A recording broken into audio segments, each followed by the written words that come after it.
So PlayStation had so many banger titles, and Square Enix, or to be exact, Square Soft at the time, was dropping massive games like Chrono Trigger, Final Fantasy, Legend of Mana series, and so on. But by that time of 1999, Enix Corporation, before they became Square Enix, after a merger, they decided to team up with a development team, Tri-Ace, to release the Star Ocean IP, which at the time and still is a Japanese exclusive, and then the release of Star Ocean: The Second Story, which is the second installment to the Star Ocean series, being the first title to make it globally, which is how my 6-year-old self got into the series to begin with. I had many fond memories of playing Second Story and as well as Till the End of Time. Now let's fast forward 24 years later, and Square Enix has been on a roll with its remakes and remasters that we now received a new remake for the sci-fi action RPG Star Ocean: Second Story.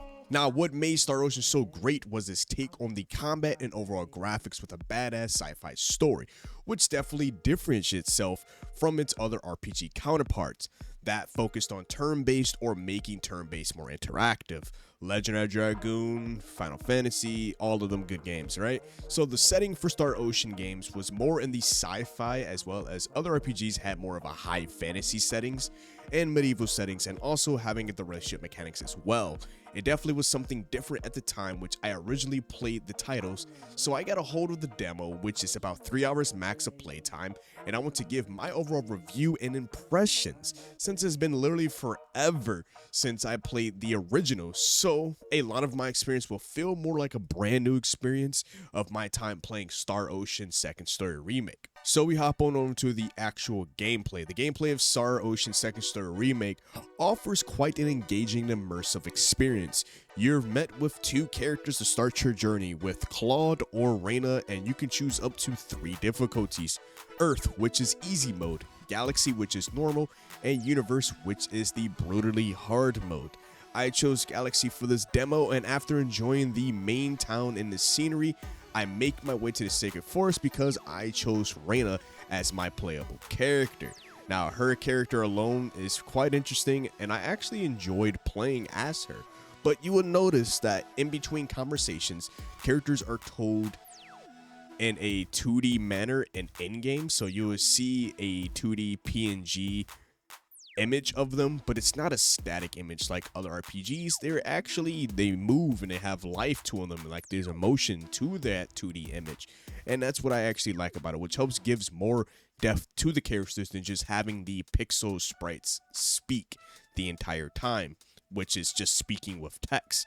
With a bit of storytelling, Reyna mom is the goat. She cooked a whole feast for our boy Claude.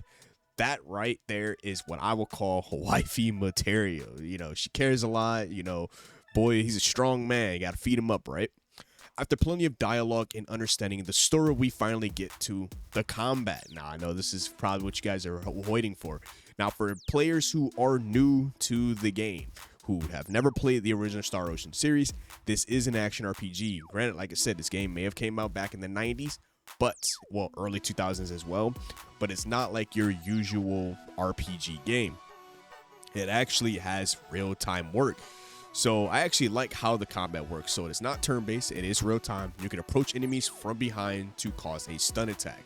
Once you stun them by approaching them from behind, you then actually enter the battlefield, which you are free to move around, attack the enemy, and do as well as perfect dodges, which lets you dash behind your opponents like you're in an anime for free damage, which all enemies do have that stun meter. And if you break that stun meter, that will leave them unable to attack or move and opens you up to deal critical damage with each attack. Adding quite a bit more strategy to the game is the formations. The formations feature, which is essentially how your party was set up during combat, depending on the type of formation, will decide what bonuses you get. But during your travels, and this is quite another RPG, thing, is like you travel a lot, so you always get the overview world. One thing that I can say about this RPG is that there is no random encounters. All encounters are up to you to fight or up to you to avoid if you can. Sometimes they're quite unavoidable, but you can try to avoid the best of your ability. A quarter of the way through the demo, you can eventually team up with, which in this case, like I said, I was playing as Reyna, so I teamed up with Claude, which allows players to switch from the two main characters mid-battle, while the other focuses on damage or heals. And after an hour or so into that gameplay, we can finally traverse the world, which opens up an even massive map of what you can actually play with. So there's quite a lot to explore in that map. You can, encounter multiple different enemies, grind up, get your level ups, grind your XP, go to different towns. In the towns, you can help build those relationships. Players can also fish as well. And I did just mention it, relationships. So relationships is a standard in the Star Ocean series. You can actually build them up. And of course, the better your relationship is with the characters, the more bonuses that they actually receive. So that had come back for some of my older players who remember playing Star Ocean back in the day. Towards the end of the demo, you end up in the Cross Caves, which is a dungeon full of loot and enemies. Later in that demo, you can eventually summon heroes from the Star Ocean games, like Laetitia from Star Ocean 6. And once you're done with the Cross Caves, that ends the demo. And if you pick up the game, you can continue where you left off, which is honestly a massive W. A lot of games don't do that. When they do a demo, they don't really try to help your boys out and actually let you continue from where you left off. So I definitely give mega props to Square Enix for allowing us to be able to continue on from where we left off. So I eventually pick up the game. You have to pick up the game on the spot or the area that you bought the demo. For example, I bought it on Steam, so I played the demo on Steam, so I have to buy the full game on Steam. If you play the demo on Nintendo Switch, buy the game on Nintendo Switch, so on and so forth. But let's move on over to the overall graphics. So visually, Star Ocean Second Story excelled at really capturing my attention with this beautiful design style. The graphics are quite insane, like the game has a mix of pixel and 3D environments, but like super revamped from the original. Fixed camera angles are here, but the cinematography is absolutely amazing. Even the game has fixed camera angles, but with those fixed camera angles, I love how the camera follows you in a more cinematic tone as you're walking around your different locations, especially when you do make it to the Sacred Forest, which is very early on in the game. Watching how the grass and the tree flows, which really shows the contrast from your pixelated character self in the foreground, and how the background has this more 3D realistic tone to it. The sound design of Star Ocean Second Story really actually contributes to the player's overall experience, from the quality of sound effects and voice acting. Literally before you even hop into the game, like you boot the game up, the game soundtrack is already jumping and it sounds fire. The game is fully voice acted, and the English voice acting sounds good actually.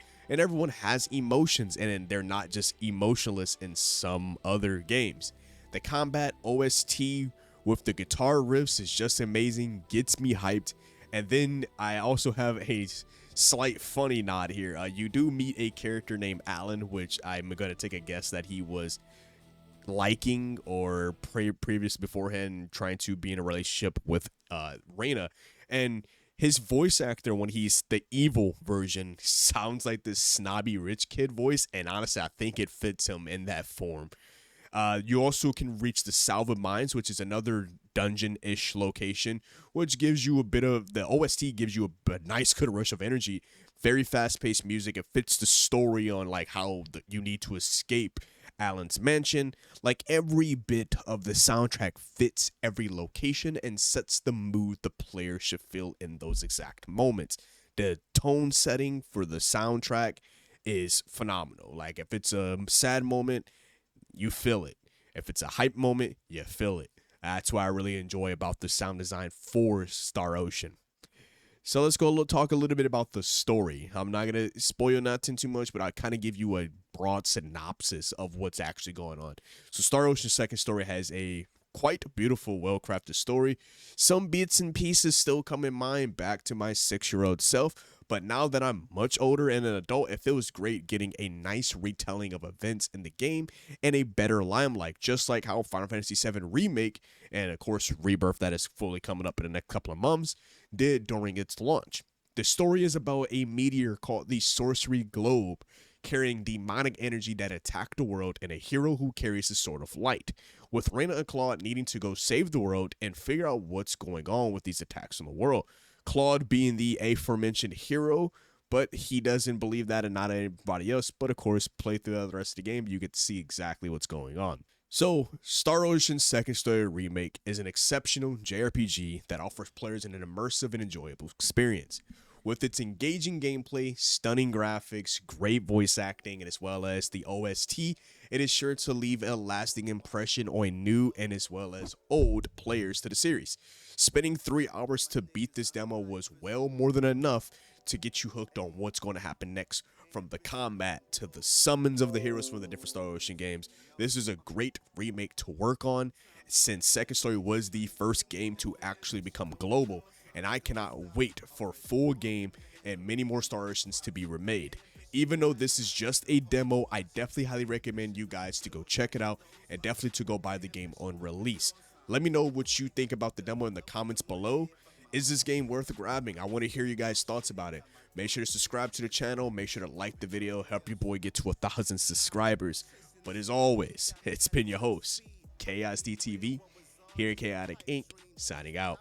Peace. Make a manifest. I don't sleep, that's so weak. Don't plan to rest. I'm from a hood where you die if you don't pack a vest. No culinary degrees, but whipping crack the best. Chefing, hard times taught lessons. Praying every night to pull up in park Benzes.